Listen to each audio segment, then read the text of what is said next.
Welcome back to another video with the CAD source, to this quick guide on using the QSELECT command in AutoCAD. As you work on complex drawings, selecting specific sets of objects can become a tedious task. That's where QSELECT comes in, allowing you to filter and select objects based on their properties. To begin, simply type QSELECT into the command line. In the QSELECT dialog box, you'll find a variety of options.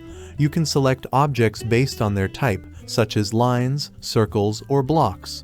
You can also filter by properties like color, layer, or line type. For example, if you want to select every line with wiring layer, set the layer to wiring. Then click OK. It will be selected for you to move or delete. You can also give specific properties and object type for further selection and modification and to save time. Remember, QSELECT is a versatile tool. Experiment with different properties to optimize your workflow and make your design process as efficient as possible. Thank you for watching. Stay tuned for more AutoCAD tips and tricks to enhance your drafting experience.